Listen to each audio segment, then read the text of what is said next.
समझाया पढ़ाया, मैं उन्हीं शब्दों को आप लोगों के बीच रखना चाहूँगा। आप तमाम धर्मावलंबियों से विनम्र विनती प्रार्थना गुजारिश करना चाहूँगा कि आप यहाँ जितना भी समय देंगे, समय का फाउंडेशन तो मैं लगा नहीं सकता, लेकिन इतना जरूर कहना चाहूँगा कि आप यहाँ जितना भी समय देंगे बिल्कुल शांत चित्त होकर, मन बुद्धि चित्त को रोककर शांतिपूर्ण तरीके से, यदि आपने समय के महापुरुष बाबा उमाकांत जी महाराज द्वारा भेजे गए समसामयिक संदेशा को यदि आपने सुन लिया तो आशा ही नहीं वरन मैं पूर्ण विश्वास दिलाना चाहता कि आज आपको इतना लाभ होगा कि शायद ही आपके जीवन में कभी इतना लाभ हुआ होगा। लेकिन ये लाभ आपको मिलेगा कब? जब आप ध्यान सुनेंगे कब? यदि आपने शरीर को यहाँ रखा, मन को कहीं और भेज दिया तो बात आपको समझ में नहीं आएगी और आप रहेंगे।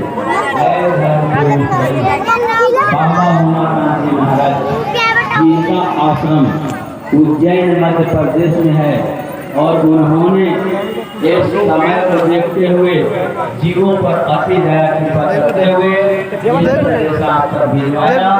ये मानव शरीर अमूल्य है, बेशकीमती है, या पुराना नहीं मिलेगा, हम लोग दुकान जब बार नहीं मिलेगा। बड़े सौभाग्य से अब की बार मिला है तो इसमें अपना काम लगा लो, किसी और के काम में फंसने माइक वाला गाना है। और अपना काम क्या है, काम क्या है, इसी को समझने के लिए हमें समय के संग से गुरु की जरूरत पड़ती है, सत्संग की जरूरत पड़ती है। क्योंकि हमारे धर्मशास्त्रों में लिखा है कि बिन सत्संग विवेक न हो। जब तक हम सत्संग में नहीं जाएंगे तो हमारे अंदर विवेक जो है, विवेक कहीं बाहर से आएगा नहीं, विवेक सबके अंदर है।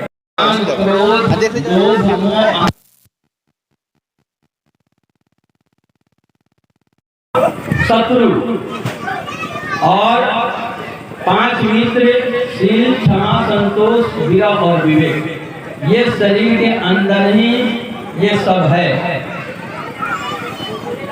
गुरु महाराज ने बताया कि शरीर के अंदर सब है, दुश्मन और हित दोनों।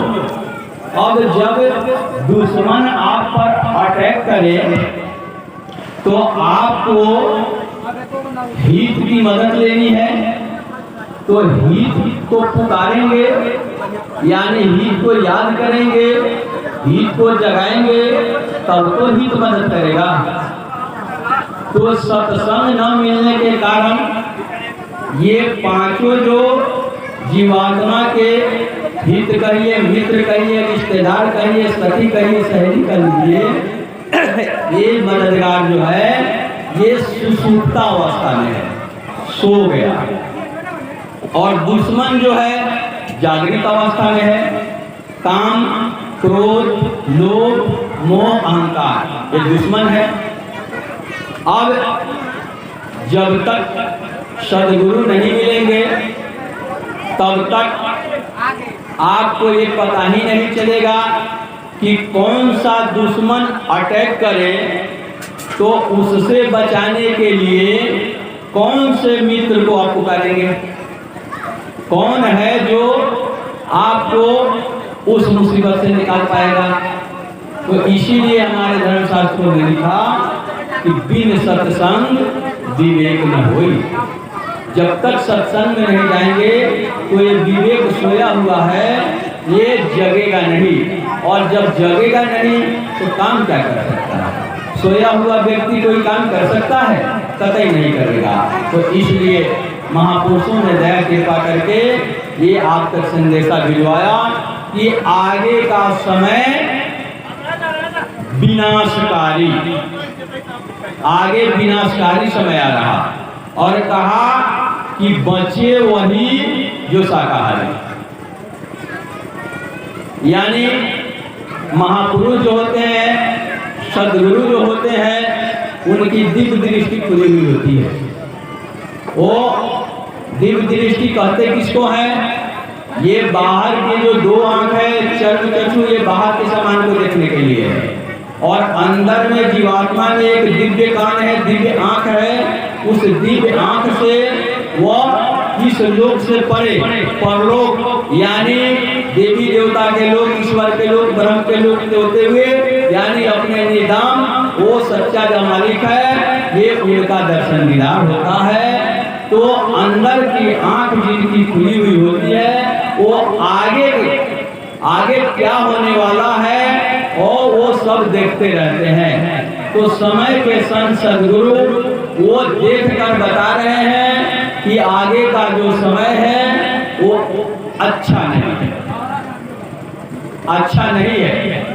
तो अच्छा नहीं होगा तो क्या होगा? खराब होगा, बुरा वक्त होगा। महाराज जी ने कहा कि प्रेमियों, बहुत पहले से गुरु महाराज जी प्रचार कराया करते थे कि आगे खराब समय आएगा, आगे खराब समय आएगा, आगे खराब समय आएगा। अभी इधर फिलहाल में महाराज जी ने कहा 2-4 पार्टियों पहले कि खराब समय आ गया, खराब समय आ गया, और खराब के साथ साथ अच्छा समय भी आने वाला है। तो दो राजा एक साथ एक गद्दी पर बैठ सकता है? दो पीएम एक बार देश में हो सकते हैं? पता ही नहीं। तो यानी बाबा जय गुरुदेव जी महाराज जो पहले दीवारों पर लिखवाते थे कि कलयुग में सतयुग आएगा, कलयुग में कलयुग जाएगा, बाबा जय गुरुदेव। उनके आध्यात्मिक उत्तराधिकारी मौजूदा संत सदगुरु बाबा उमाकांत जी महाराज ने कहा कि ये गुरु महाराज का संकल्प है, इसे आना है। सतयुग को आने से कोई रोक नहीं सकता, कोई नहीं रोक सकता। अब सतयुग भी आने के लिए बेताब है, बिल्कुल तैयार है, बिल्कुल। और इधर सतयुग आएगा तो अच्छा समय होगा, और इधर कलयुग जाने की तैयारी में है। क्यों? क्योंकि जब सतयुग आएगा तो कुर्सी खाली रहेगी, तब तो बैठेगा। अभी कलयुग का राज है। अब जब तक ये राजा हटेगा नहीं, जब तक कुशासन हटेगा नहीं, तो सुशासन बैठ नहीं सकेगा। तो ये दोनों के बीच में एक टक्कर होगा। इतिहास साक्षी हमेशा से हुआ है। तो इस बुरे वक्त को, बुरा वक्त गुजरने के बाद ही अच्छा वक्त आएगा। अब इस बुरे वक्त में हमारी आपकी रक्षा कैसे हो? हम अच्छे वक्त देखेंगे कैसे? जब बुरे वक्त में, खराब समय में बहुत मरेंगे, महाराज जी ने कहा बहुत मरेंगे, और उसमें यदि हमारा भी नंबर हो, हम मर ही जाएंगे, तो अच्छा दिन आए ना आए हमें क्या मतलब? हम देख पाएंगे? तो मान लिया जाए कि यदि सब खत्म ही हो जाए, सृष्टि के सारे लोग खत्म ही हो जाए, और उसके बाद सतयुग ही आ जाए, हर आदमी के सोने का ही मकान हो जाए, हजार एकड़ जमीन ही पड़ जाए, तो उसका उपयोग कौन करेगा? कौन उपयोग करेगा जब आदमी ही नहीं रहेगा? तो इसलिए महापुरुष क्या चाह रहे हैं कि बुरा वक्त जो है इसमें होगा तो जरूरी, लेकिन इसी में से कुछ लोग जो मान जाने वाले हो, जो सदगुरु की बात, समय के महात्मा की बात मान जाए, उनको वो दृश्य, वो सुख का युग जो सतयुग है, उसका आनंद दिला दिया जाए। यानी दिखा दिया जाए। तो अब सतयुग यदि देखना चाहते हैं तो कलयुग में अपने लिए सुरक्षा की व्यवस्था कर लेनी पड़ेगी, क्योंकि कलयुग जब जाएगा तो कलयुग अकेले नहीं जाएगा। कलयुग का कहना है कि ठीक है, वैसे तो हमें अभी और रहना है। अभी हमारे धर्मशास्त्रों में पढ़ाए जाते हैं पूजा पाठ में कलयुग के प्रथम चरण है। अभी प्रथम चरण है, जबकि कलयुग की आयु 4,32,000 वर्ष है, तो उसमें से तो प्रथम चरण मुश्किल से 5-6 हजार वर्ष की गुजरा है। और हम जब समय से पहले ही यदि हम जाएंगे, आप लोग हमें भगाना ही चाहते हो, तो हम अपना सामान क्यों छोड़ेंगे? हम अपने लायक को क्यों छोड़ेंगे? हम अपने लायक जितने हैं सारा सारे सामान को लेकर जाएंगे। कलयुग के लायक है क्या? कलयुग को कौन पसंद है? कलयुग में कौन फल फूल रहे हैं? पसंदीदा चीज देख लीजिएगा। देखिए, लोग कह रहे हैं कि जितने लोग ज्यादा धार्मिक बन रहे हैं, ज्यादा धर्म के मार्ग पर जो चल रहे हैं, वो गरीबी झेल रहे हैं, उनको तकलीफ है, ऐसो आराम नहीं मिल रहा है। बात तो सही है, क्योंकि धर्म के मार्ग पर जो चल रहा वो तो करेगा ईमानदारी की कमाई। तो ईमानदारी की कमाई से इस महंगाई में, महंगे युग में 2 वक्त की रोटी मिल पाएगी, तन ढकने के लिए मोटमही कपड़ा ही मिल पाएगा, साथ पुष्ट के लिए जमा करने के लिए नहीं होगा। तो सही है, लेकिन जो इस कलयुग में 3-5 कर रहा, रिश्वतखोरी, घूसखोरी, चोरी चमारी, बेईमानी, ठगी कर रहा, उसका दिन दुगुना रात चौगुना होगा। तो लोग भी कह रहे हैं कि ऐसा क्यों हो रहा?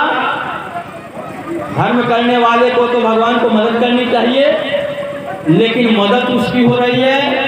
बात सही है, भगवान को मदद करना चाहिए और भगवान मदद कर भी रहे हैं। ऐसी बात नहीं है कि धर्म पर चलने वालों की मदद नहीं हो रही है। अब यहाँ प्रश्न उठता है कि 2 व्यवस्था बनाई गई, एक है काल भगवान, एक है दयाल भगवान।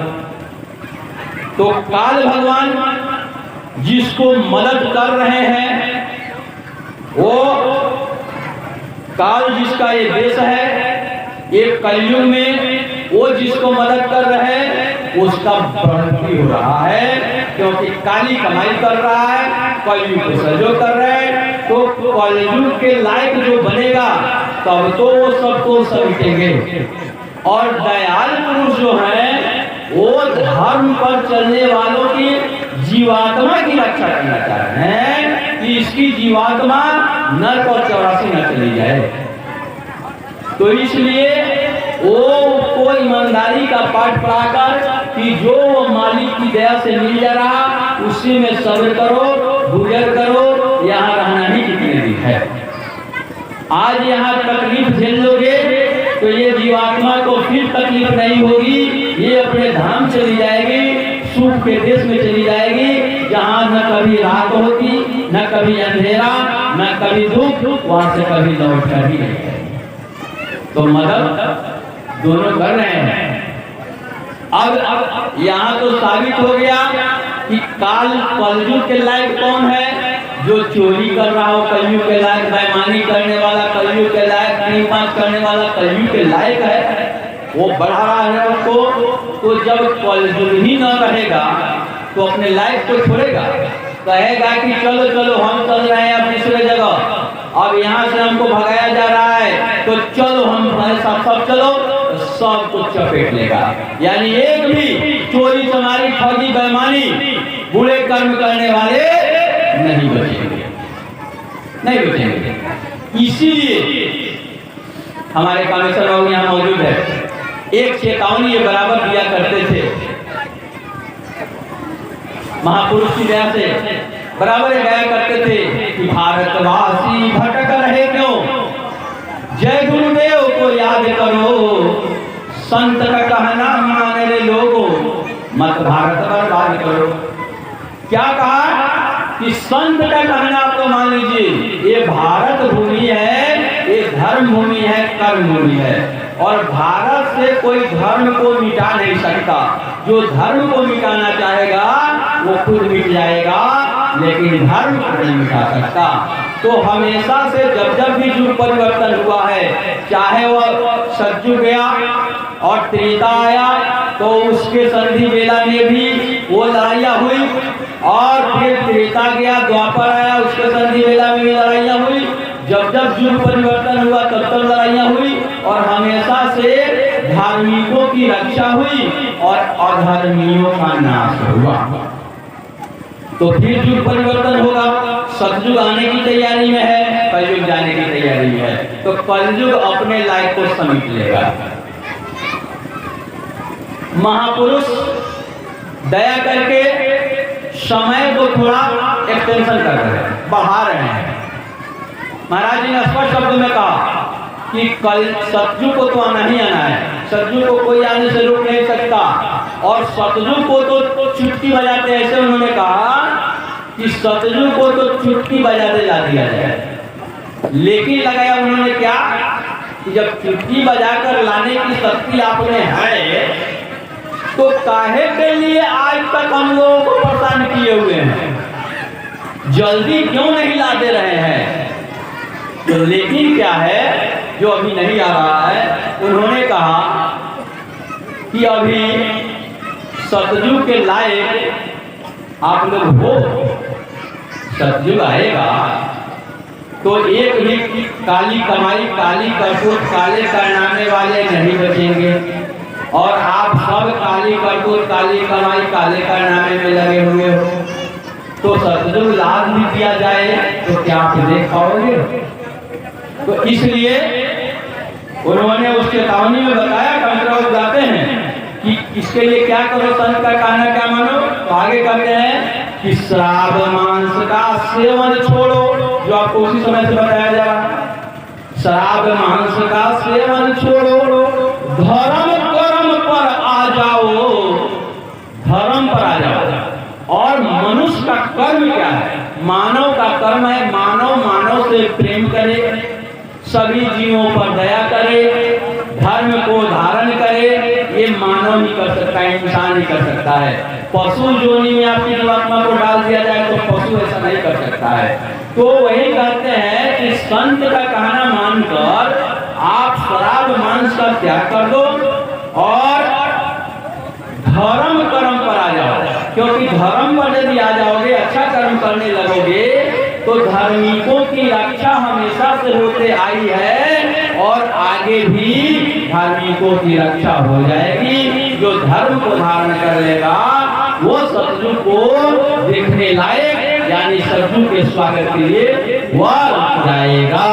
तो यही महापुरुष चाह रहा है कि इसी काली कमाई, काली करतूत, काले कारनामों वालों में से इसी को सत्संग रूपी अमृत का बरसात करके, ये सत्संग रूपी जल में इसको स्नान करा कर जितनी गंदगी इसके ऊपर लगा हुआ है, जितनी कलई चढ़ी हुई है, उसको धोकर और इसी काले कटकुठे को गोरा कर दिया जाए सफेद। यही महात्मा चाह रहे हैं, बाबा उमाकांत जी महाराज यही चाह रहे हैं।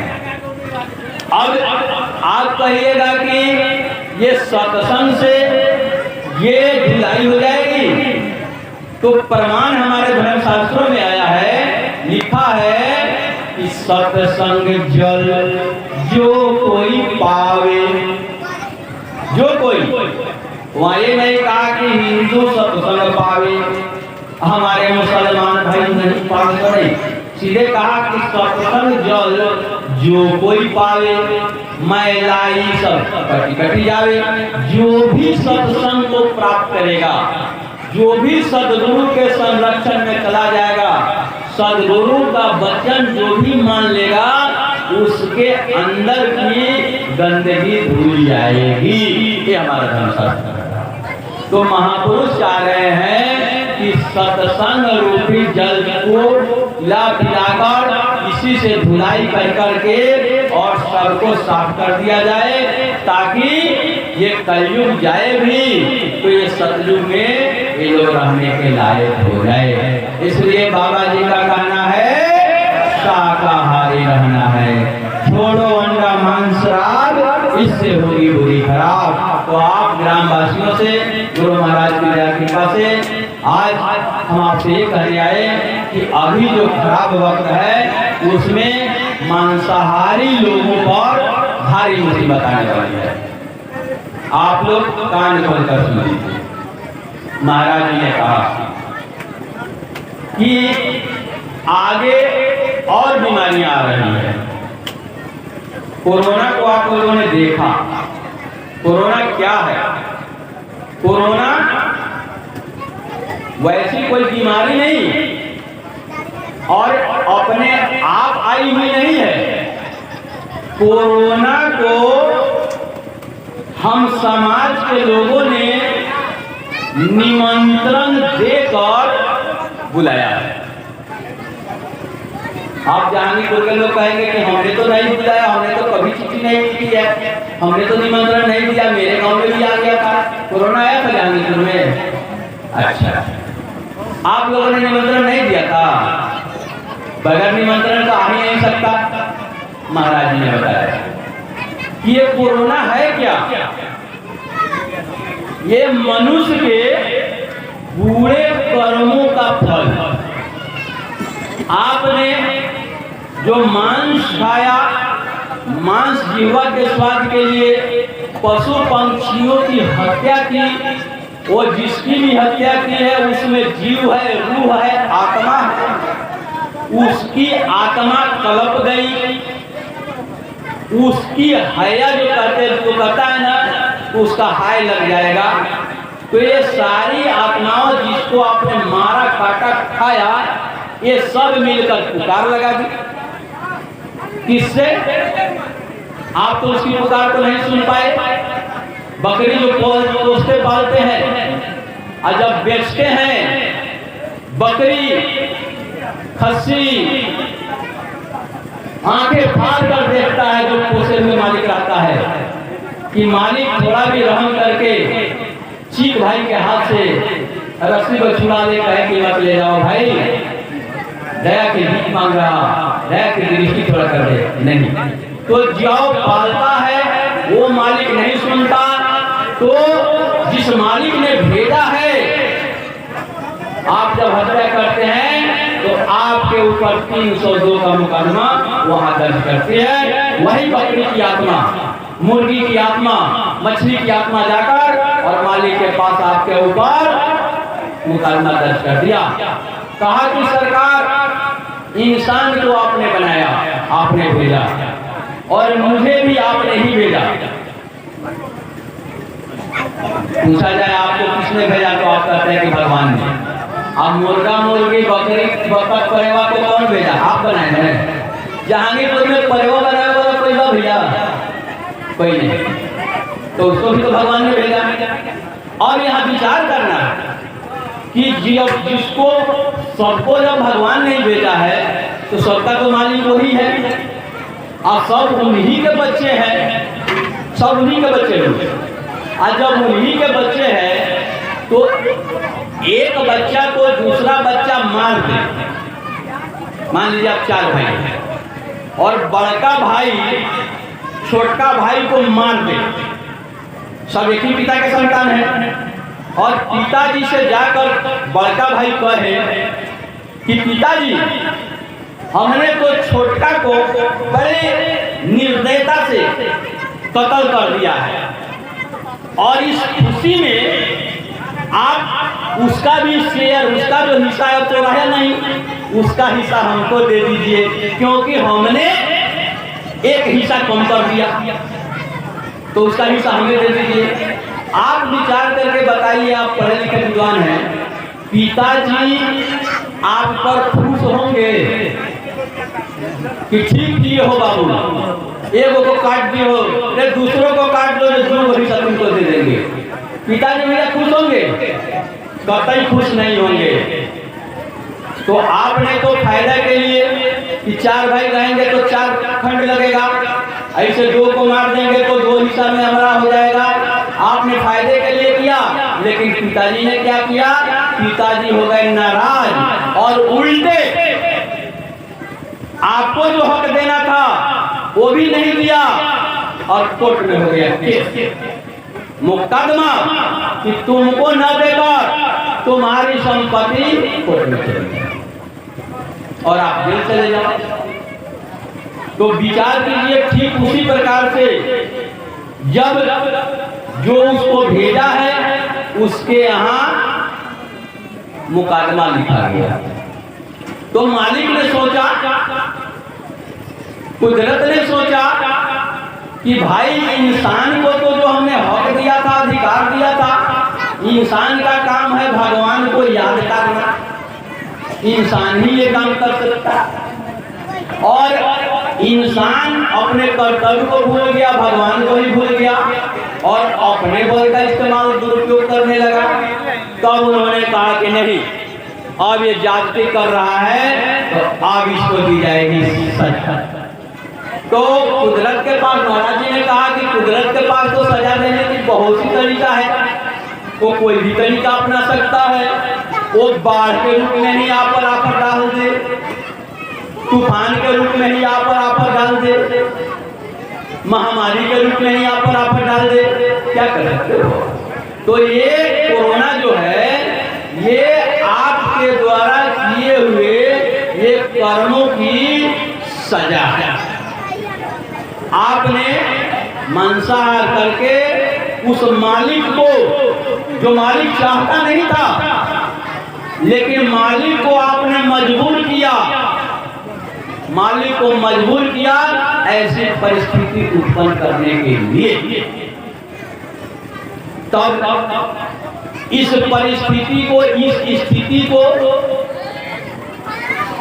आप जानते नहीं, आपने देखा नहीं, क्योंकि हमारी आपकी दृष्टि खुली नहीं है, हम वहां आते जाते नहीं है। तो जब वहां ऊपर में चर्चा हो रही थी कि इंसान अब बहुत गुनाह कर रहा है, गुनाह का हद पार कर रहा है, पानी नाक के ऊपर चला आया है, बर्दाश्त की सीमा पार हो रही है, तो अब इसको सजा देना चाहिए, तो इसी स्वरूप में इसको सजा दी जाए। सदगुरु जो होते हैं इंसानी चोले में, मानव शरीर में ही आते हैं मनुष्य को समझाने के लिए, तो आते हैं ऊपर से, रोज आते हैं और रोज जाते हैं, शरीर यही रहता है। जब मौज हो गई, यहाँ जीव को समझा दिया, बुलाया, बैठाया, समझा दिया, और विश्राम के समय सदगुरु जो होते हैं, पूरे संत महापुरुष जो होते हैं, वो कभी यहाँ विश्राम नहीं करते हैं, विश्राम के लिए फिर चले जाते हैं अपने सच्चे लोक में। तो सच्चा लोक सचखंड है सबसे ऊपर, और जो ऊपर से नीचे आएगा तो बीच में जितने भी लोग पड़ते हैं, जितने, जैसे 7 ताला के मकान पर जो तीसरा ताला पर रह रहा हो, वो चौथा पांचवा ताला का हाल नहीं जानेगा, पहला ताला दूसरा ताला का हाल जानेगा। लेकिन जो 7वां ताला पर आ रहा है वो रोज 7 ताला से नीचे उतरता है और रोज 7 ताला पर चढ़ता है, तो वो 7 ताला की स्थिति को और सबको देखते हुए जाता है। तो सदगुरु वहां से आते हैं तो किस लोक में क्या हो रहे हैं इस सबको देखते आते हैं और देखते जाते हैं। तो जब उन्होंने देखा कि वहां तो मीटिंग चल रही, वहां तो निर्णय हो रहा, अब इंसान को बचना मुश्किल हो गया है, इंसान के गुनाहों की अब सजा दी जाएगी कोरोना के रूप में, और कारण बताया गया कि लोगों ने मांसाहार करके आत्माओं को कष्ट दिया और आत्मा का हु इनको लग गया है। तब उन्होंने कहा कि इसके लिए जुक्ति, तो वहां से आकर और इंसानी चोले में इंसान तक संदेशा भिजवाना शुरू किए कि अभी भी वक्त है, जबे जागो तबे सवेरा। जो बचना चाहते हैं, कहा कि आगे का समय विनाशकारी, विनाश होने वाला है, अब बचे वही जो शाकाहारी जीवन यापन कर लेगा। और आज तक जो भी गुनाह जाने अनजाने में बन गया है, वो सद्गुरु के चरण में जाकर, उनके शरण में जाकर और माफी मांग ले, अपना आपा सब सौंप दे और कहे कि आज तक जो गुनाह मुझसे हुआ वो सब आपके चरणों में अर्पण करता हूँ और आज से गुनाह न करने का कौल करार करता हूँ। आज से मैं एक कतरा शराब नहीं पीऊंगा और एक छटांग मांस नहीं खाऊंगा और अब तक जो हुआ वो माफ कर दीजिए। तो सदगुरु समय के पूरे महापुरुष बाबा उमाकांति महाराज ने कहा कि अभी भी वक्त है माफी कराने का। माफी तो इंसानी चोले में महापुरुष के दरबार में माफी होती है, खुदा के दरबार में माफी नहीं, वहां तो सजा दी जाएगी। तो जब तक आप शरीर में हो यहाँ माफी करा सकते हो। शरीर जैसे छूटेगा, जीवात्मा जैसे निकलेगी, खुदा के दरबार में जब पेश किया जाएगा तो आपने इंसानी चोले में क्या क्या किया उसकी सजा सुनाई जाएगी, न कि माफी दी जाएगी। वहां माफ नहीं होगा। हमारे देश का भी उसी तरह का संविधान है। आप पर कोई मुकदमा हो गया तो आप पैरवी कब तक कर सकते हो? जब तक जजमेंट के फाइल जजमेंट के लिए जज साहब की टेबल पर नहीं पहुंचा हो, जज साहब जब तक टेबल कुर्सी पर नहीं बैठे हो तब तक आपके पास अधिकार है। आप अपने पावर को लगाकर, अपने पैसा को लगाकर, चाहे जज को खरीदना हो, चाहे डीएम को, एसपी को, जहां जहां वकील को, जहां जहां पैरवी करना हो, पैसा से या पहचान से, जहां से जो पैरवी करना हो अपने केस को कम कराने के लिए, हल्का कराने के लिए, सजा को कम कराने के लिए ये तब तक ही कर सकते हैं जब तक जज साहब जजमेंट की कुर्सी पर नहीं बैठे।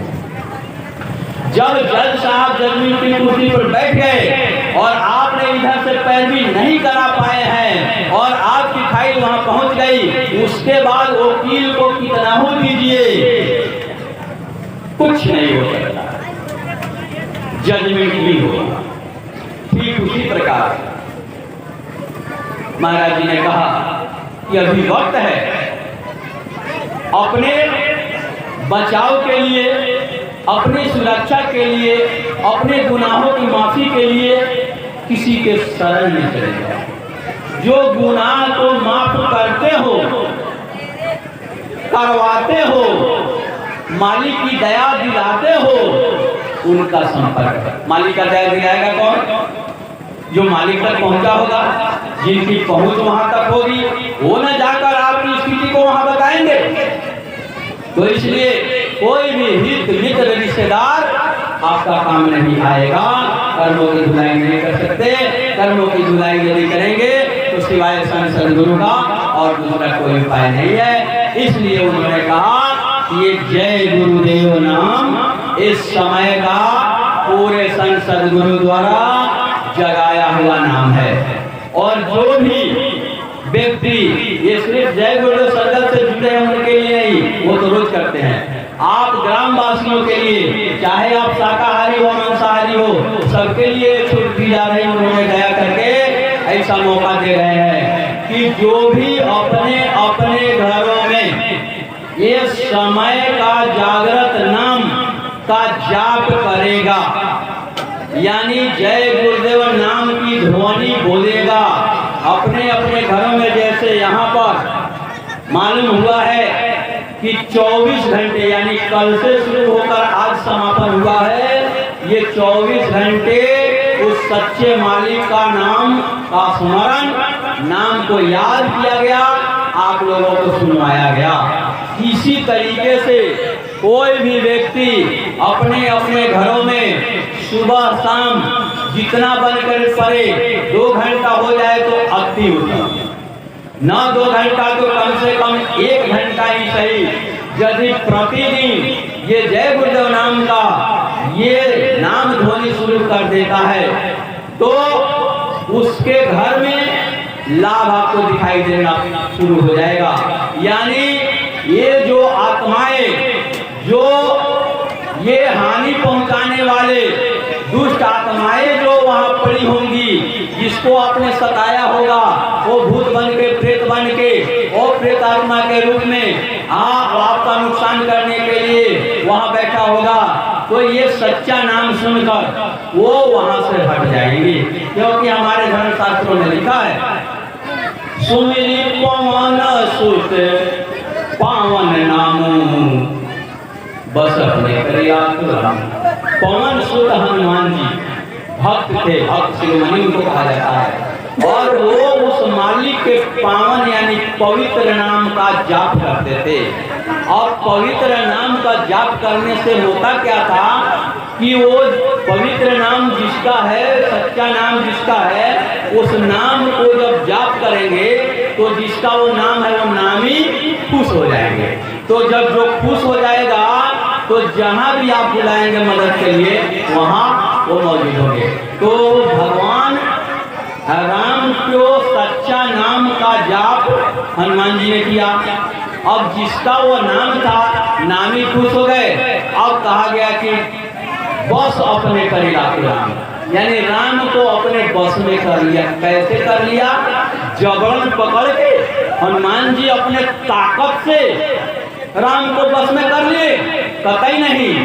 वो कौन सी ताकत? आध्यात्मिक ताकत, भक्ति रूपी शक्ति के द्वारा हनुमान जी ने उनके सच्चे नाम का जाप करके उस नामी को अपने बस में कर लिया।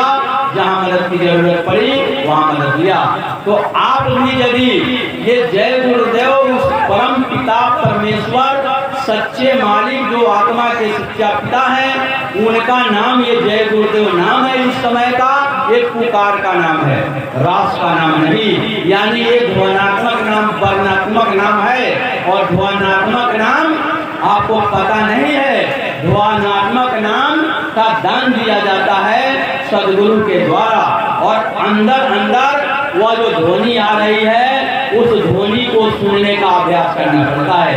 और वर्णात्मक नाम जिसका वर्णन किया जा सके वो सदगुरु द्वारा जगाया हुआ नाम होता है, और वो नाम समय के अनुरूप बदलते रहता है। और जैसा कि पहले हमारे प्रचारक महोदय ने बताया आपको कि समय के अनुरूप नाम बदलते रहता। कबीर साहब ने उसी मालिक के नाम को साहब नाम से जगा दिया। तो उतना अंदर जाने की जरूरत हमें नहीं है। हम समय के हिसाब से थोड़ा इधर थोड़ा उधर काट कर मूल चीज आपके पास रख रहे हैं, ताकि बात आपको समझ में आ जाए और सारा पॉइंट भी हो जाए। तो उन्होंने बताया कि अब वही हनुमान जी उस भगवान का सच्चा नाम का जब स्मरण करते थे तो वहां कोई भी प्रेत आत्मा, कोई भी भूत प्रेत उनके निकट नहीं आते थे। लेकिन आपने उसके अर्थ को उल्टा कर दिया। आप भी पढ़ते हैं कि भूत पिशाच निकट नहीं आवे, महावीर जब नाम सुनावे। और आप कहते हैं कि भूत पिशाच कहीं आ रहा हो तो महावीर जी का नाम ले लो, महावीर महावीर रखो तो भूत नहीं आएगा। लेकिन आपने कभी ठंडे दिमाग से सोचा? यहाँ लिखा है कि भूत पिशाच निकट नहीं आवे। किसके निकट? आपके निकट। आपके निकट नहीं लिखा, कहा है कि भूत पिशाच निकट नहीं आवे। कब? किसके? महावीर जी के निकट। भूत पिशाच निकट नहीं आवे कब? महावीर जब नाम सुना। जब महावीर जी के पास कोई भूत पिशाच जब आना चाहता तो महावीर जी इधर से उस मालिक के सच्चा नाम का उच्चारण कर देते, सच्चा नाम का जाप कर देते। और सच्चा नाम को सुनकर ये प्रेतात्माएं कोसों दूर भागती, कोसों दूर। तो हनुमान जी के पास भूत पिशाच नहीं आते थे। क्यों? क्योंकि हनुमान जी नाम के द्वारा नाम सुनाकर उसको भगा देते थे।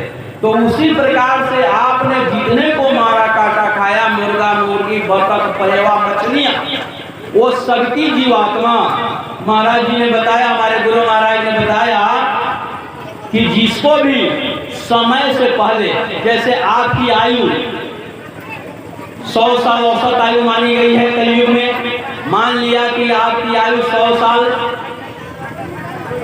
जीना है आपको, और 55 साल का अभी आपके में, अभी 45 साल आपको रहना है, और इसी बीच कोई दुश्मनी से आपका मर्डर कर दे,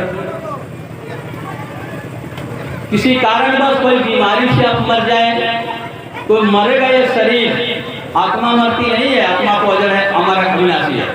तो जैसे यह शरीर छूटेगा तो ये आत्मा जो है उतने समय यानी 55 साल आप इसमें गुजार चुके हैं, 45 साल जो अभी शेष है जो इस शरीर में गुजारना था, उसको प्रेत योनि मिलेगा, प्रेत का शरीर मिलेगा, और प्रेत योनि में उसको 45 साल तक का समय गुजारना पड़ेगा।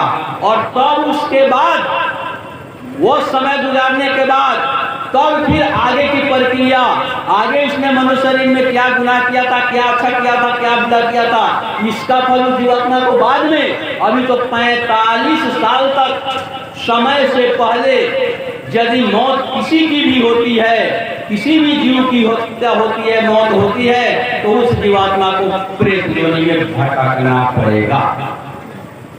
ये हमारे ईश्वरीय संविधान है।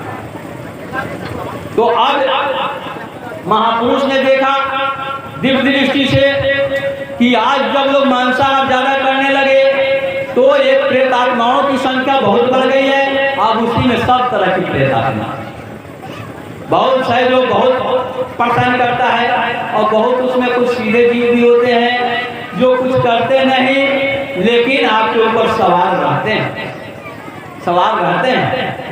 तो जब आपके घरों में जय गुरुदेव नाम की ध्वनि होना शुरू हो जाएगा, महाराज जी ने बताया कि बहुत जगह से रिपोर्ट आ रही है कि जब जय गुरुदेव नाम की ध्वनि शुरू हुआ तो शुरू में पहले तो उस घर में बहुत परेशानी थी, बीमारी के रूप में, तकलीफ के रूप में, बराबर आपस में लड़ाई ही हो जाता, ना कुछ हो तो आपस में ही परिवार के सदस्य लड़ ही जाते थे। तो जब जय गुरुदेव नाम की ध्वनि के नाम की शुरू हुई और कुछ दिन तक लगातार करने लगे, तो वहां से वो आवाज आने लगी कि अरे भाई अब हम यहाँ नहीं रहेंगे, अरे इसमें तो हम बहुत 50 साल 30 साल से रह रहा, लेकिन अब तो यहाँ ऐसा माहौल हो गया कि इसमें मेरा दम घुट रहा, इसमें मैं नहीं रहूंगा। और यहाँ से यानी वो प्रेत आत्माएं हट जाती है और उस परिवार में शांति हो जाती है। उसके वजह से जो बीमारी तकलीफ होती है वो बीमारी तकलीफ धीरे धीरे चली जाती है। ऐसा एक नहीं अनेक जगह का रिपोर्ट आया। तो महाराज जी ने कहा कि जाकर जाने के लोगों को बता दो कि जब दूसरे लोग फायदा उठाए हैं तो लोग भी फायदा उठा लें। वो लोग भी अपने अपने घरों में ये अगर किसी भगवान की तो पूजा करते ही हैं, तो वो सब करते हैं, थोड़ा इसको भी जांच लीजिए, परख लीजिए, क्या लगता है फायदा न होगा तो छोड़ दीजिए, ये भी कहा जाता है। लेकिन करके तो कुछ नहीं देखिए, ये दवा है।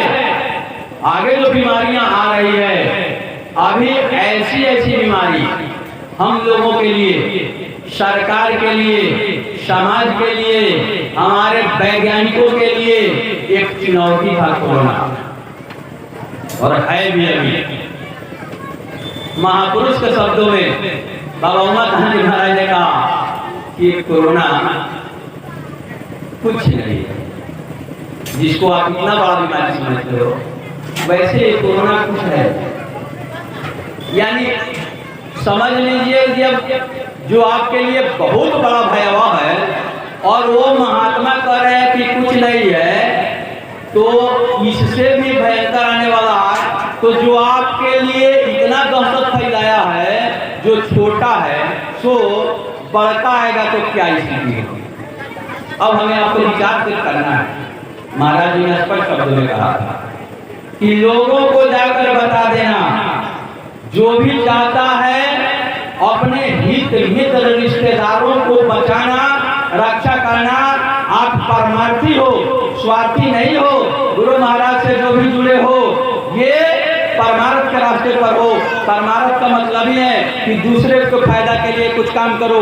तो जाओ अपना पैसा खर्च करके माइक लगाकर भोजन भंडारा तक कराकर और लोगों को बता दो, ताकि लोगों को रक्षा सुरक्षा कवच मिल जाए, लोगों को लाभ मिल जाए और आपको परमार्थी लाभ मिल जाए, आप परमार्थी दौलत में बढ़ोतरी हो जाए। उन्होंने कहा कि यदि लोग नहीं मानेंगे, दोनों बातें उन्होंने बताई।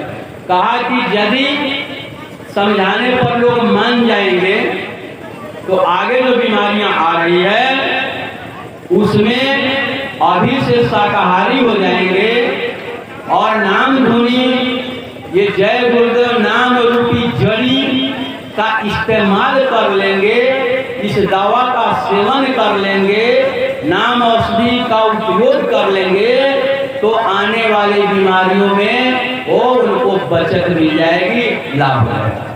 यदि ऐसा नहीं करते हैं तो उन्होंने खुले मन से कहा कि आगे जो बीमारियां आ रही है वो मांसाहारियों पर टूट पड़ेगा। ये मैं नहीं कर समय के मौजूदा संसद जिनकी तस्वीर आप देख रहे हैं, ये महाराज जी ने अपने श्रीमुख से फरमाया कि आगे जो बीमारियां आ रही है वो मांसाहारियों पर टूट पड़ेगा। मांसाहारी पर क्यों टूट पड़ेगा? सोचने लगा तो बात समझ में आई कि जैसे उदाहरण एग्जाम्पल के तौर पर मैं आपको बता रहा कि जैसे चुंबक होता है, तो चुंबक का काम क्या है? चुंबक में आकर्षण शक्ति होती है और वो लोहे को जैसे आप पास में ले जाएंगे तो चुंबक अपने आकर्षण से अपनी तरफ खींचता है। एक चुंबक का स्वभाव है, वो जब भी खींचेगा सिर्फ लोहा को ही खींचेगा। कितना बड़ा चुंबक हो, कितना शक्तिशाली, मजाल नहीं है, उसकी हिम्मत नहीं है कि प्लास्टिक को अपने आकर्षण से खींच ले, अपने में सटा ले, रबर को अपने में सटा ले, उसकी सारी ताकत फेल हो जाएगी। अब लोहा को तो आकर्षित करेगा क्योंकि उसका काम है। अब कोई लोहा बचना चाहे, किसी के पास लोहा हो और वो चाहे कि हम इसको चुंबक से सुरक्षा कर ले, तो उस पर एक रबर का फूल चढ़ा दे, प्लास्टिक लपेट दे और चुंबक के बीचों बीच रख दे, क्या चुंबक उसको खींच पाएगा? या स्टील का पॉलिश करा दे, खींच पाएगा? नहीं। तो महापुरुष देख रहे कि आगे जो बीमारियां आ रही है वो उसमें इतनी आकर्षण है कि मांसाहारियों को नहीं वो खींचेगा, अपनी तरफ आकर्षित करेगा। मांसाहारियों का खून गर्म और इसके अंदर भी गर्मी, और वो उसको अपने तरफ खींचेगा। तो उन्होंने देखा कि बचाया कैसे जाए, तो कहा कि शाकाहारी रूपी रबर चढ़ा दिया। शाकाहारी जो वो तो खींचेगा मांसाहारी को, शाकाहारी को भी खींचेगा, लेकिन शाकाहारी को वहां से खींचते खींचते आएगा, सट नहीं पाएगा, क्योंकि वो उतना नहीं पाएगा, तो वो बच जाएगा, उसकी सुरक्षा हो जाएगी, वो थोड़े बहुत उसको नुकसान होगा, ज्यादा नुकसान नहीं होगा। तो यही महापुरुष चाह रहे हैं कि उन्होंने कहा कि जाकर आप अपने अपने हित मित्र रिश्तेदारों को कम से कम समझा दो, बुझा दो और बचने की युक्ति बता दो। जैसा कि चेतावनी में बताया नहीं जाता है आपको कि आगे काल बली का चक्कर जग में भारी चलने वाला है, जग मानव के सभी पापों का घड़ा टूटने वाला है।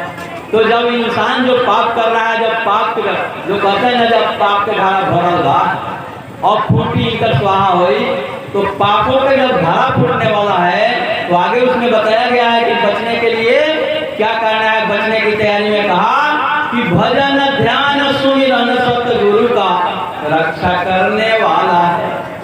तो यही जो पाप की घड़ा जब फूटेगा और आप पर आफत तूफान जब आएगी, तो उस समय में सदगुरु द्वारा बताए हुए युक्ति का यदि आप रियाज कर रहे हैं, आंतरिक युक्ति का रास्ता मिला, आंतरिक रियाज करेंगे तो आपकी आत्मा की रक्षा हो जाएगी। और बाहरी युक्ति जो शाकाहारी रहने का, जय गुरुदेव नाम ध्वनि बोलने का और मेहनत और ईमानदारी की कमाई खाने का, ये जो पालन कर लिया तो आपके शारीरिक रक्षा हो जाएगी।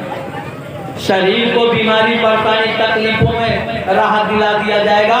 महाराज जी ने खुले मन से कहा ये जय गुरुदेव नाम जो है, ये जय गुरुदेव नाम से बाहर का लाभ मिलेगा। आपकी खेती दुकानदारी सब में जो बरकत नहीं हो रहा, जय गुरुदेव नाम ध्वनि बोलना शुरू कर दीजिएगा तो आपके घर में बरकत आ जाएगी, बीमारी परेशानी तकलीफों में राहत मिल जाएगी। इससे आत्मा का कल्याण है।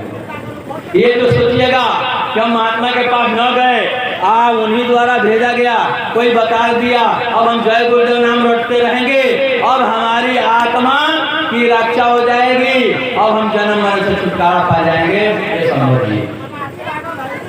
ये पुकार का नाम है, पुकारने वाला। और आपको चाहिए रात का नाम ध्वनात्मक।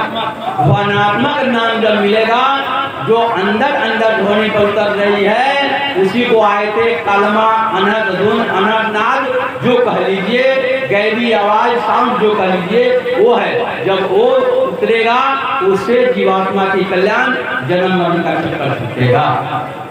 और ये जय गुरुदेव नाम से बाहरी लाभ आपको मिलेगा। अब आपके ऊपर निर्भर करता है कि आप कौन सा लाभ लेना चाहते हैं। तो बहुत सारे प्रेमी चाहते हैं कि हम दोनों लाभ क्यों न ले ले, शरीर को भी सुरक्षा मिल जाए, हर परिवार में भी बरकत मिल जाए, और साथ साथ जिस काम के लिए मनुष्य शरीर मिला है वो काम भी पूरा हो जाए। तो फौरन इस बात को पकड़ कर सदगुरु के पास चले जाते हैं, सदगुरु की खोज कर लेते हैं, और वहां जाने पर उनको दोनों चीजें मिल जाती है। और बहुत से लोग जो विश्वास नहीं करते हैं तो धोखा खा जाते हैं। ऐ धर्म प्रेमी सैनिकों, जब बीमारी लगेगी तो आपको डॉक्टर के पास तो जाना पड़ेगा, वैद्य के पास तो जाना ही पड़ेगा। अब जरा विचार कीजिए, सदगुरु कौन है?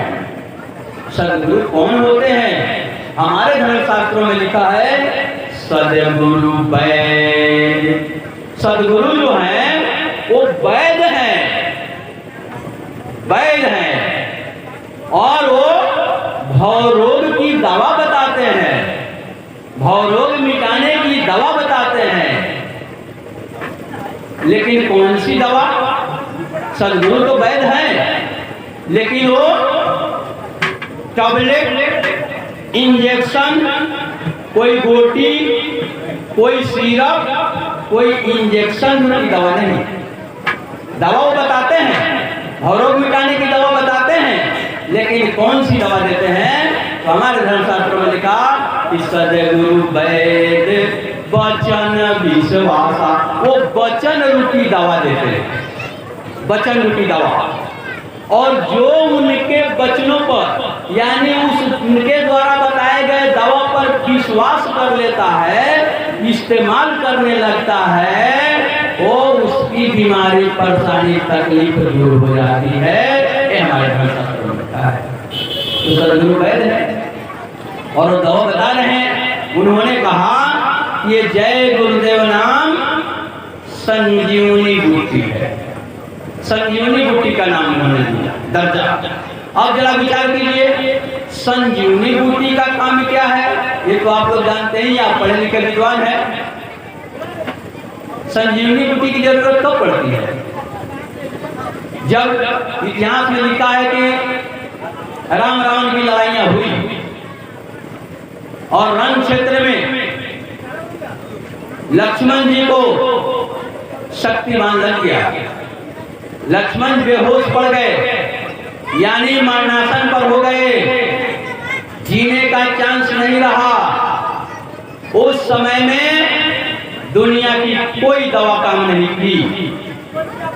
तब किस चीज की जरूरत पड़ी? जहां कोई औषधि काम न किया, कोई बूटी काम नहीं किया, तो जरूरत पड़ी संजीवनी बूटी। विचार कीजिए, जहां सारे दवा फेल तो संजीवनी बूटी यानी जो जीवन प्रदान करे। अब वो संजीवनी बूटी बताया कौन? स्वयं वहां भगवान राम मौजूद थे, जिसको आप सर्वशक्तिमान कहते, वो खुद मौजूद है। वो भी तो जिंदा कर सकते थे, वो भी कोई दवा पिला सकते थे, लेकिन नहीं, यानी वो भी बेबस हो गए। ये हमारा धर्मशास्त्र कह रहा, मैं नहीं कह रहा, आपका इतिहास कह रहा कि जहां स्वयं भगवान राम मौजूद हैं और वहां लक्ष्मण को जान बचाने के लिए वैद्य की जरूरत पड़ रही है, और वैद्य आ रहे हैं तो क्या बता रहे हैं? संजीवनी बूटी चाहिए, संजीवनी बूटी, दूसरी कोई दवा नहीं। अब संजीवनी बूटी कौन लाएगा? भगवान राम भी तो संजीवनी बूटी ला सकते थे। सेना में बहुत सारे लोग थे, कोई भी संजीवनी ला सकता था, लेकिन नहीं, वैद्य जी का आदेश हुआ। और संजीवनी लाने के लायक कौन होंगे? जो बार ब्रह्मचर्य का जीवन का पालन किया, भक्त शिरोमणि, जिसने भक्ति में अपने आप को पका लिया। भक्ति में जिसके भक्ति पर कोई क्लेम न हो, कोई दाग न हो, बेदाग भक्ति की हो और टूट यकीन भरोसा विश्वास किया हो, वही संजीवनी बूटी लाएगा और तब वह संजीवनी काम करेगा। अब आप जरा विचार कीजिए कि ये जय गुरुदेव नाम रूपी संजीवनी, जब मन ने कहा, जब महाराज जी ने कहा कि ये जय गुरुदेव नाम संजीवनी बूटी है जो आगे आपको जीवन प्रदान करेगा, महामारी से बचाएगा, तो ये औषधि जो है, ये संजीवनी बूटी इसके द्वारा लाया गया।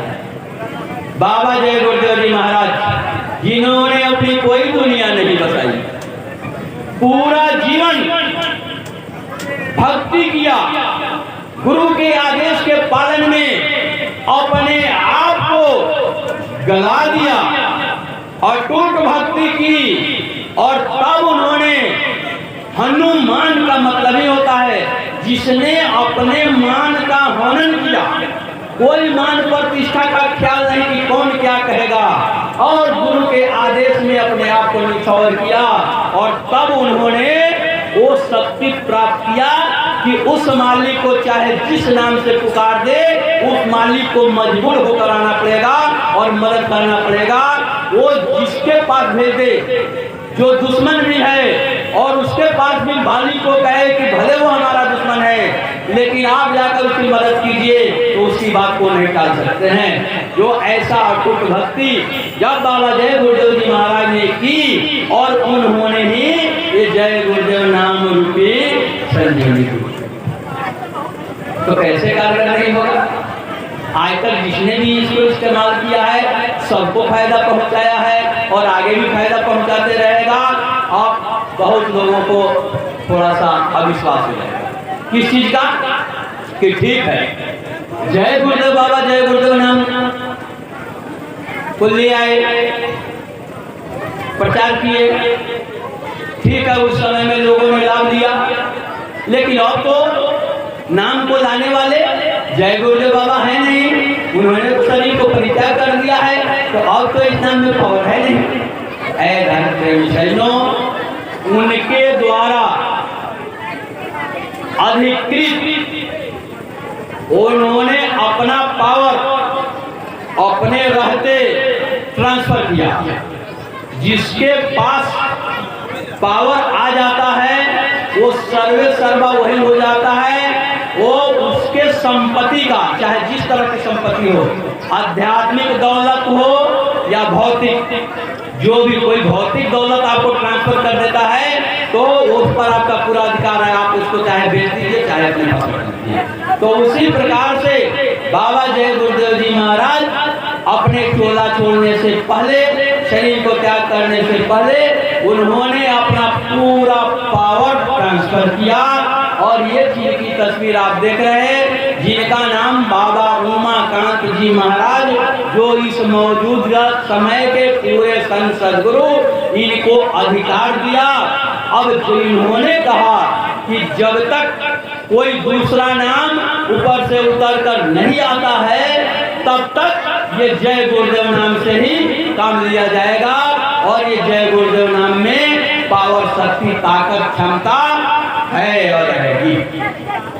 अब आपको विश्वास करना है सदगुरु पे, अब वचन विश्वास, वचन जो उन्होंने कह दिया उस वचन पर आपको यकीन, भरोसा, विश्वास रखना।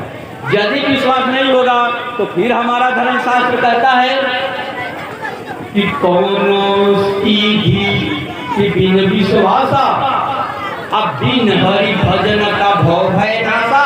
कोई प्रमाण बताइए कि कोई भी सीढ़ियां बिना विश्वास को प्राप्त हुआ हो। अपने बच्चों को आप पढ़ाने के लिए, डॉक्टर इंजीनियर बनाने के उद्देश्य से आप स्कूल कॉलेज में भेज देते हैं, एडमिशन करा देते हैं, लाखों का डोनेशन देते हैं और बच्चे को भेज दिया। आप भेजते वक्त आपको विश्वास न हो, काजनी जमीन बेच के दे रहा है, काजनी पढ़ाई कि न पढ़ाई, आती पढ़ी कि न पढ़ी, कहीं हमारा सब चलना तो जाए। तो मन में जब अभाव होगा तो उसी तरीके से खर्च करने में आप तरीके करेंगे कि कहीं फेल ना हो जाए, तो ये तो कम से कम बच जाए, तो आपका बच्चा नहीं निकल पाएगा। इसलिए हमारे धर्मशास्त्र में कहा है कि किसी भी काम के लिए कौन है उस सीधी, कोई भी सीढ़ियां बिना विश्वास के नहीं होगा। अब बिन हरि भजन क्या भव है ना था, बिना भजन किए हुए कोई भी प्रेमी नामदानी ये सोच ले कि हम बाकी कोई काम करके संगत की सेवा न करें। संगत की सेवा और अपनी सेवा, अपनी सेवा क्या है? साधन भजन, यानी अपनी आत्मा की सेवा।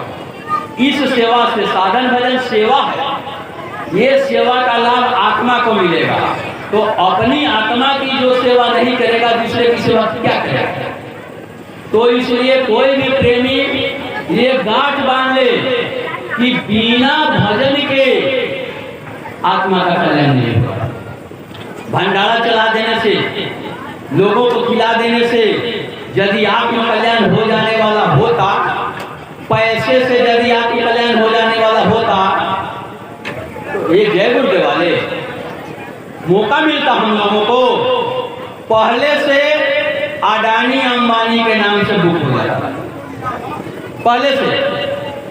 उनसे ज्यादा पैसा है जहांगीरपुर में के पास नहीं ना। टाटा, बिरला, डालमिया, ये लोग पहले बुक कराते। भगवान की कोठरी, भगवान का घर वो लोग बुक करवाते, हम लोगों को मन नहीं मिलता। इसलिए अब वो लोग वहां नहीं पहुंच पा रहे हैं। क्यों? क्योंकि पैसे से वो चीज नहीं मिल सकती और पैसे वाले भजन कर नहीं सकते, वो सेवा करेंगे नहीं। सेवा न करेंगे तो मन टूटेगा नहीं। वो तो दूसरे से सेवा करवाएंगे, दूसरे से सेवा करवाएंगे तो स्वाभाविक है कि चर्बी चढ़ेगा, चर्बी चढ़ेगा, अहंकार बढ़ेगा। तो अहंकार जिसके पास बढ़ा तो कहा गया कि किया कराया सब गया जब आए अहंकार। तो जो कुछ भी धर्म के नाम पर कुछ किया है अहंकार में सब खत्म। तो इसीलिए कहा गया है कि बिन हरि भजन न भौतरिये यह सिद्धांत फेल। बिना भगवान के भजन के कोई भी आत्मा तर नहीं करने का मतलब कारण उसका नहीं हो पाएगा। इसलिए प्रेमियों, गुरु महाराज की ऐसी दया कृपा से आज ये जो समय आप लोगों को मिल रहा इसका आप लाभ उठा लीजिए। आगे कल किसी ने नहीं देखा है, आगे समय वो बार बार चेता रहे पहले से चेताते आए कि समय खराब आएगा, खराब आएगा, खराब आएगा, और अब उन्होंने कहा कि खराब समय आ गया। तो आ गया है तो अब इसको खराब समय को अच्छा से कैसे गुजारे। खराब समय, मान लीजिए कि हम कहीं फंस गए, मान लीजिए कहीं जंगल में फंस गए, खराब समय के जंगल में फंस गए, तो अब तो किसी से जुक्ति ही पूछा जाता है कि भैया अब क्या करें, हम तो चाहते ऐसा नहीं थे, लेकिन मजबूरी में अनजाने में हम ऐसे मोड़ पर आ गए हैं, आ गए, तो अब हम क्या करें। कहीं फंस गए, मान लीजिए कहीं झंझटे हो रहा है, झगड़े हो रहा है, और आप उसमें कुछ बोल दिया, और बोल दिया तो लोग आप ही पर टूट पड़ा, और आप फंस गए, अब बचना मुश्किल है। तब वहां बचने की कोई उपाय नहीं, तो जो उपाय बताने वाला होगा वो कहेगा कि क्या हुआ भाई, तो हम तो फंस गए, हम जानबूझ के ऐसा नहीं किया है, हमसे ऐसा बोला गया है और ये लोग हम पर टूट पड़े। तो वो यदि जुक्ति बता देगा, कहेगा कि ये लोग कुछ भी करें, आप चुप रहो, फिर दोबारा जवाब न दो। ये सबसे बढ़िया तरीका है 10 नदी माफी मांगना, हम माफी मांगना। यहाँ ये ना दिखाओ कि हम भी आपसे कम नहीं है। ठीक है, आप बहुत बलवान हो, बहुत बलियार हो, घर के बहुत मजबूत हो, लेकिन जहाँ फंसे हो वहाँ तो आप अकेले हो, और वो गांव के लोग बहुत कमजोर है, लेकिन वो 150 की संख्या में है। आपका कोई बलवान काम करेगा, पिटा जाइएगा, ठोका जाइएगा कि नहीं। तो वहाँ पर यदि कोई आपको शिक्षा दे रहा है कि यहाँ अपना आपका खोज बल खोज, बस माफी मांग लो, जब से भूल हो गई माफ हो जाएगा। तो वही तो महात्मा बता रहे हैं कि अगर खराब समय जाने अनजाने में, अनचाहे में, हम ही लोगों ने ऐसा नहीं। अरे भाई, जो मांसाहारी हैं अंग्रेजी समाज में, मांसाहारियों ने मांस खाने के चक्कर में हत्या किया, और उसकी सजा के रूप में ये खराब समय उस मालिक ने जो इंसान को भेजा था अच्छा समय गुजारने के लिए, खराब समय आ गया, तो इसमें शाकाहारी भी रहते हैं इसी संसार में। शाकाहारियों ने तो हत्या नहीं किया है, लेकिन इसी समाज में वो रह रहे हैं। तो सूर्योदय होगा तो जो भी इस पंडाल से बाहर जाएगा सबको सूरज की रोशनी लगेगी, सबको लगेगा। तो उसी प्रकार से और इसमें बचाव का, तो महात्मा बता रहे हैं कि खराब समय को किसी तरीके से ये गुजार दो, अच्छा से गुजर जाए, उसके लिए पूजा करो, पूजा करो, भगवान को याद करो। इसमें कोई हित मित्र रिश्तेदार सगा संबंधी और धन दौलत रक्षा नहीं कर सकता।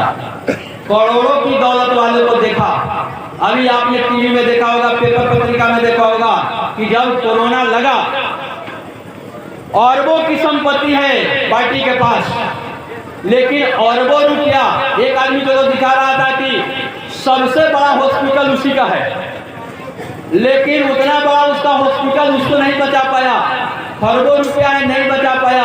और यहाँ तक कि हित मित्र रिश्तेदार जिसने मां ने जो पैदा की, और वो भी उसका दर्शन नहीं होने दिया, कोरोना पकड़ लिया, और कोरोना जब निकल गया तो वही प्लास्टिक में पैक करके भेज दिया गया, और आपको दर्शन भी नहीं करने दिया। पैसा बचा लिया, हित मित्र रिश्तेदार बचा लिया खराब समय से नहीं।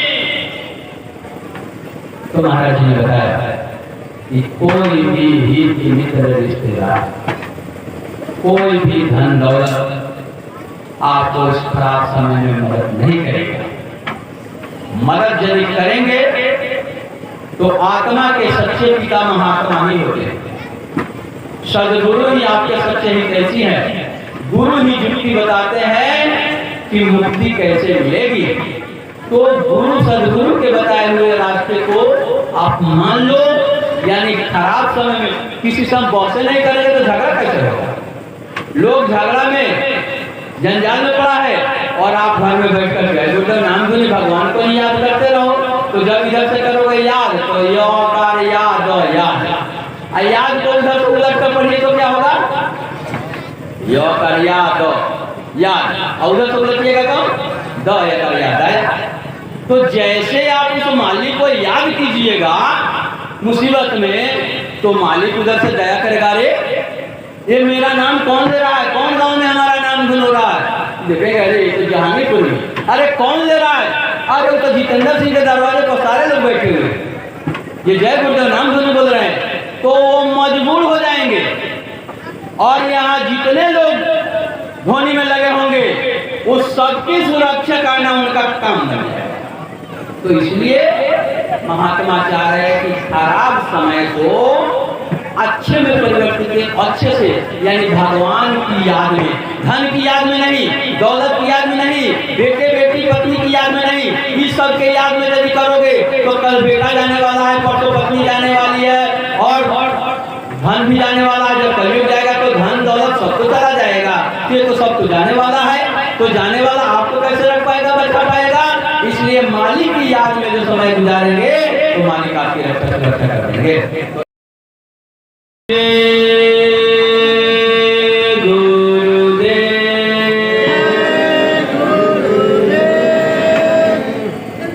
प्रेमियों, हम तो गुलाम हैं, गुरु का गुलाम। गुलाम की अपनी कोई इच्छा होती नहीं और उनके मौज में और उनके मौज में उनके द्वारा प्रेरित करके यहाँ भेजा गया।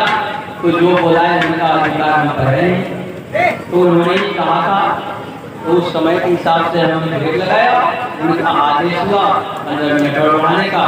तो ये गुलाम गुलामी के लिए हाजिर है, आप उसकी गुलामी स्वीकार करें। प्रेमियों, सबसे पहला काम कि मनुष्य शरीर में आप हैं तो असली काम आपका है सदगुरु की खोज करना। सदगुरु की खोज करना जल्दी प्रारंभ कर दीजिए। आज से ही चिंतन मनन विचार कीजिए कि आखिर ये मनुष्य शरीर हमको मिला किस काम के लिए? जिस काम के लिए मिला वो काम हम कर नहीं पाए। हमारा धर्मशास्त्र कहता है मनुष्य शरीर किस लिए मिला? तो 7 शब्दों में रामायण में लिखा है, देह धरे का यह फल भाई भजी राम सब काम में भाई। देह धारण करने का एक ही लक्ष्य, एक ही उद्देश्य है, भजिए राम, भगवान का भजन करो, सब काम बिहारी, सारे कामनाओं से रहित होगा और भगवान का भजन करने के लिए ये मनुष्य शरीर मिला है। तो यदि आप भगवान का भजन नहीं करते हैं इस शरीर को पाने से क्या लाभ? ठीक, इस शरीर छूटने के बाद दोबारा तो शरीर मिलेगा नहीं, क्योंकि आपने कोई ऐसा कर्म ही नहीं किया है जिससे आपको दोबारा इस शरीर दिया जाए। जैसे इस शरीर की आयु सीमा समाप्त होगी और जीवात्मा को निकाला जाएगा तो आपके किए गए गुनाहों की सजा दोजख में नरक में डालकर और 484 लाख दुनिया और कभी कुत्ते, कभी बिल्ली, कभी भेड़, कभी गधे, कभी गंदे नाली के कीड़े, कभी सिंह, कभी सियार में डाल दिया जाएगा और मनुष्य शरीर में जो सुविधा दी गई थी वो सारा सुविधा छीन दिया जाएगा, क्योंकि आपने वैसा काम ही किया है। तो महात्मा बताते हैं कि यदि मनुष्य शरीर में रहते रहते और सदगुरु यदि मिल जाए, वो भी पूरे गुरु, अधूरे नहीं, पूरे गुरु यदि मिल जाते हैं और यदि आपको रास्ता बता देते हैं तो सदगुरु की ये महिमा में आता है कि सदगुरु जिस जीव को नाम दान देते हैं उसी वक्त काल के खाते से उस जीव के नाम का पन्ना खाली। ये काल का देश है जिसको आप ईश्वर कहते हैं। ईश्वर को संतमत में काल भगवान कहा गया है, जिन्होंने सृष्टि की रचना की है, जिन्होंने ये सारे कर्मकांड बनाए हैं। तो ये सब जो है अब शरीर उन्होंने ही दिया है, कर्म करने का अधिकार उन्होंने ही दिया है और आपका खाता अपने पास रखा है। लेकिन जो जीव उन्हीं के देश में रहते हुए और उन्हीं के देश में वो महान आत्मा, महात्मा का मतलब ही अर्थ होता है महान जोड़ आत्मा, बराबर महात्मा, यानी वो आत्मा जो मनुष्य शरीर में रहकर आंतरिक साधना करके अपनी आत्मा को परमात्मा तक पहुंचाकर और पुनः इस मनुष्य शरीर में आकर और मनुष्य को समझाते, तो जब वैसे महान आत्मा मिल जाएंगे जिसको भी, और उसको जो रास्ता देते नामदान प्रभु प्राप्ति का, जिस रास्ते से वो गए हुए होते हैं वही रास्ता उनको बताते हैं, तो वह जीव का काल के जो खाते में उसका नाम होता है तो उसके नाम का पाना उस डायरी से निकाल देते हैं। उस दिन से काल आपका खाता क्यों रखता है कि काल के देश में आप हो और काल के देश में आपने जो भी अच्छा किया बुरा किया ये सारे कर्म लिखे जाते हैं, आपके नाम पर सारे कर्म लिखे जाते हैं। और जब शरीर छूटता है तो जीवात्मा को वहां ले जाकर और आपका खाता पलट दिया जाता है और बताया जाता है कि तुमको मिला था देव दुर्लभ मानव तन और तुमने उसमें इतना गुनाह किया, इतना ये किया है, तो इसके लिए ये सजा मुकर्रर की जाती है, इतना पुण्य किया है इसके एवज में और तुम्हारी जीवात्मा को इतने समय तक स्वर्ग वैकुंठ में भेजा जाता है। ये महान होता है। अब जब महात्मा नामदान दे देते हैं तो काल के खाते से उस डायरी के पन्ने को निकाल देते हैं, यानी उस जीव पर अपना मुहर लगा देते हैं। अब रहता वो जीव काल के देश में है, अन्न खाता है काल का, पानी पीता है काल का, सांस लेता है काल की बनाई हवा से, लेकिन वो जीव होता है सद्गुरु का, दयाल का, और उसकी देख रेख दयाल बराबर करते रहते हैं। लेकिन सब बात से समझाते रहते हैं, वचन से समझाते रहते, और जो कोई वचन नहीं मानता है तो थोड़ी देर के लिए उसको काल के हवाले भी करते हैं। काल अपने मन से सजा उसे नहीं, थोड़ी देर के लिए काल के हवाले करते हैं और 2-4 सीढ़ी नीचे उतरवाते हैं ताकि उसको एहसास हो जाए कि कितना पीड़ा, कितना कष्ट हो रहा है। और दयाल तो दया करते ही रहते हैं, बाहर से वो थोड़ा सा ठुकाई करवा देते हैं एहसास कराने के लिए। तो गुरु महाराज ने बताया और जब काल के खाते से आपका पन्ना ही आपके नाम का निकल जाए तो जब शरीर छूटेगा, यानी जो महात्मा के जीव हैं उनकी बात को मान लिया, नाम दान ले लिया, बुरा कर्म छोड़ दिया, मांसाहार छोड़ दिया, दारू ताड़ी शराब छोड़ दिया, साधन भजन बाय द वे नहीं बना। यदि साधन भजन कर लिया, कमाई कर ली, पूंजी इकट्ठा कर ली, तब तो इसी जन्म में पार आने की जरूरत नहीं पड़ेगी, वो खुद लेकर चले जाएंगे। यदि बाई द वे साधना आपकी नहीं बनी या थोड़ी सी बनी, पूरे नहीं हो पाए, पूरे पहुंच नहीं हो पाई, एकाध सीढ़ी तक चढ़े हैं और शरीर की आयु सीमा समाप्त हो जाती है, तो शरीर छूटने के बाद वैसे जीवात्मा के लिए वो निर्णय काल भगवान नहीं करते, ईश्वर निर्णय नहीं करते, उसका डिसीजन, उसका निर्णय सद्गुरु करते हैं कि इस जीवात्मा को अब क्या किया जाए। साधना इसने पूरी नहीं की, थोड़ी सी साधना की है, अब इसको क्या करें, क्या इसको फिर से पुनः मृतलोक में भेजकर और फिर से साधना कराई जाए, या जहां तक किया है ऊपरी लोकों में ही इसको रखकर और आगे की चढ़ाई किया जाए। ये निर्णय उस जीव का निर्णय सद्गुरु लेते हैं। तो जैसे जीव यहाँ से निकलता है शरीर छूटने के बाद, जो अब वहां जब हिसाब होता तो उधर काल और इधर दयाल दोनों, उधर काल भगवान भी मौजूद रहते हैं, यानी उनका एजेंट मौजूद रहते, धर्म राय जमके दूत सारे मौजूद रहते, और इधर दयाल पुरुष जो आपको नाम दान देते हैं वो भी मौजूद रहते हैं। और वहां जब पहुंचता है जीव तो उधर से काल करता इशारा देता कि आओ आओ आओ आओ आओ, इधर आओ, इधर आओ, चलो तेरे लिए बहुत नाना प्रकार के नरकों की व्यवस्था की है, इधर आओ। दयाल कहते हैं कि रुक जा, उधर नहीं जा सकता, ये इधर आएगा। प्रश्न होता है, सवाल होता है। काल कहता कि नहीं, ये उधर कैसे जाएगा? ये उधर जाने से पहले हमारा कर्जा तो चुका दे, इसके ऊपर मेरा कर्जा है, कर्म कर्जा, कर्मों की कर्जा। महात्मा पूछते हैं, दयाल गुरु पूछते हैं वहां कि कैसी कर्जा?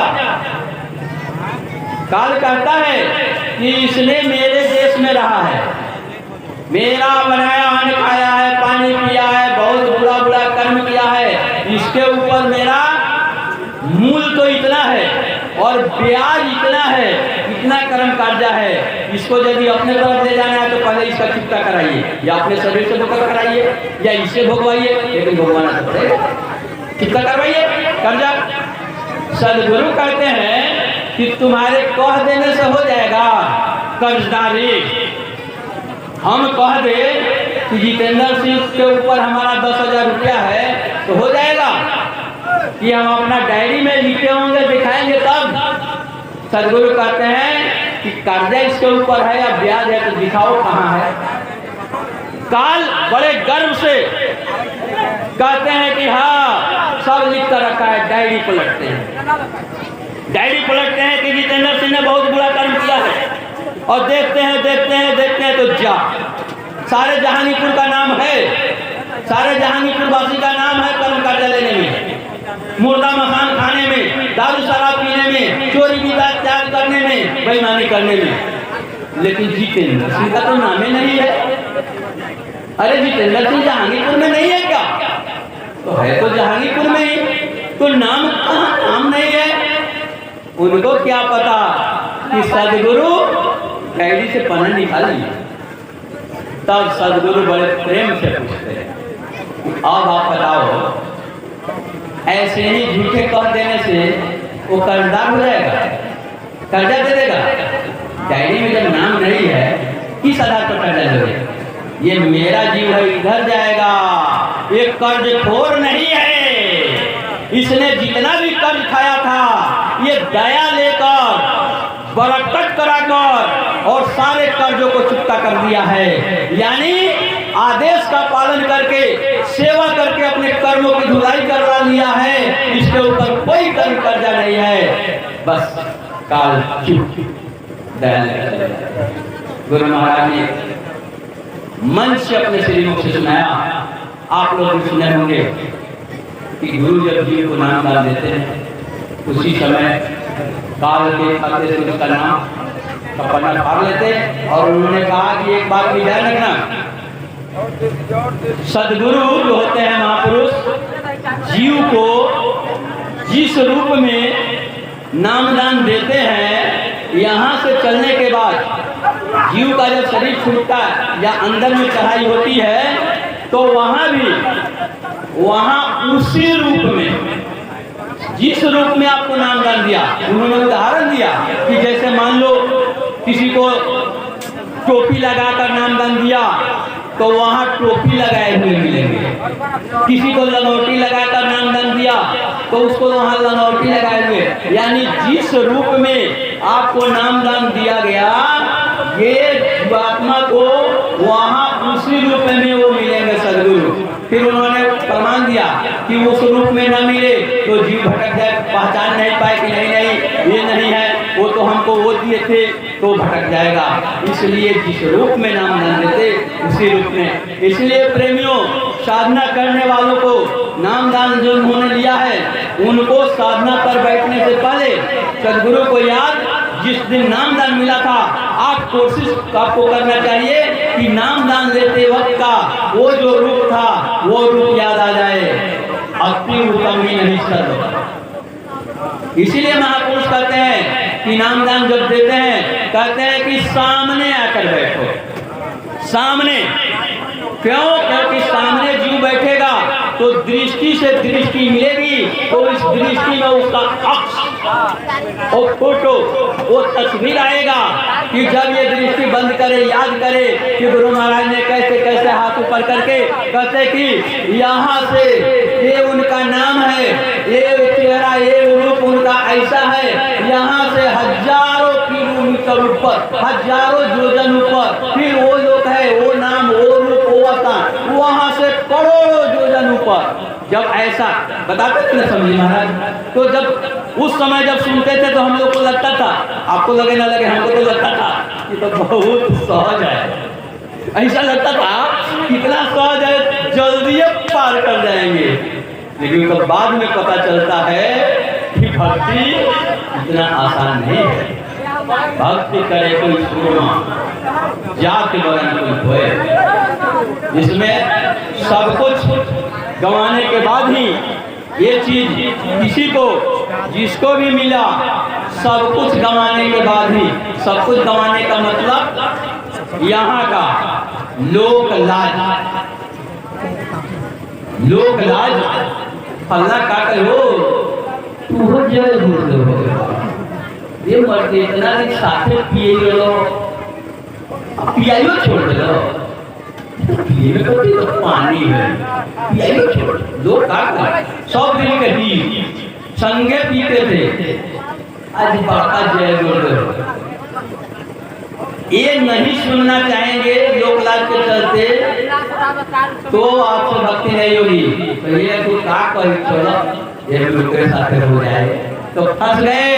तो कहने का मतलब जात, वर्ण, कुल सबको ताका पर रख के, हम जिस कुल के हैं, यहाँ तो समाज में यहाँ पैदा ले लिए तो कहते हैं किस कुल के, लेकिन पूछा जाता है आपसे, कोई भी विद्वान है चाहे मूर्ख है, पूछा जाएगा कि आपका गोत्र क्या है, तो सब लोग कहते हैं, कोई कहेगा हम कश्यप गोत्र है, पंडित जी बताते हैं कश्यप गोत्र से, यानी कश्यप गोत्र से।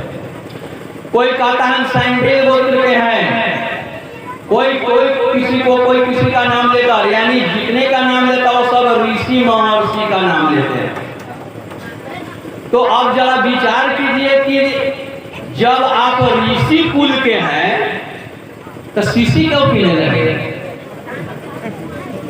विचार कीजिए, जब आप ऋषि कुल से हैं तो ऋषि महर्षि तो शीशी नहीं पीते थे, तो आपने तो अपने कुल के मर्यादा को ही खत्म कर दिया, असली कुले को गंवा दिया, और नकली कुल जब जाति में जन्म ले तो कहे कि हमारे जात का देखिए खाना हमारा घर में, तो पहले अपने जो वो कुल है उसका पालन, उस कुल को बचाए रखिए। ऋषि के कुल के हैं तो ऋषि बनिए, महर्षि बनिए, महर्षि बनिए।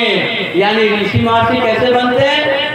तपस्या करके अपने को तप कर सिया हो गए, आंतरिक साधना उन्होंने किया, भले ही रास्ता जहां तक मालूम हो वो बात अलग है, लेकिन जितना दूरी तक ही मालूम था उतने दूरी तक चलने में पांव में छाले पड़ गए। यानी एक बार बैठ गया ऐसे, तो इतिहास बताता है, हमारा धर्मशास्त्र में लिखा है कि बैठे बैठे साधना में और जमीन से कुछ निकला और पैरों में यहाँ जांग में कुछ छेदते हुए बाहर निकल गया, पता ही नहीं चला। क्यों? क्योंकि आत्मा को चढ़ा दिया ऊपर, तो शरीर को क्या एहसास होगा? ये सांस करने वाली तो है नहीं यहाँ, वो तो चली गई है कहीं और, तो इसको काटो भूको क्या? तो इसलिए बाबा जय महाराज के अध्यात्म उत्तराधिकारी महाराज जी ने आप लोगों से ये संदेश आप लोगों के पास भिजवाया कि ये अंतिम समय है, अंतिम समय में आप उनकी बात को मान लीजिए, आपकी रक्षा सुरक्षा हो जाएगी, आपको लाभ ही लाभ होगा। न मानेंगे तो फतेह की बताते हैं बाबा कहर आ रही है, बीमारी भी कहर, तो हर की असर नजर आ रही है, असर तो देखने को मिल ही रहा है। संभले न अब की तो पड़े चोट भारी, अरे जी गुरु की मर्जी तुम्हारी। वो अर्जी ही कर सकते हैं। आपको इंसानी चोला कर्म करने का अधिकार मिला है, बात मानने न मानने का अधिकार मिला है। अर्जी करना उनका काम है और धारण करना आपकी मर्जी है, तो अर्जी उनकी मर्जी है। इन्हीं शब्दों के साथ समय को देखते हुए मैं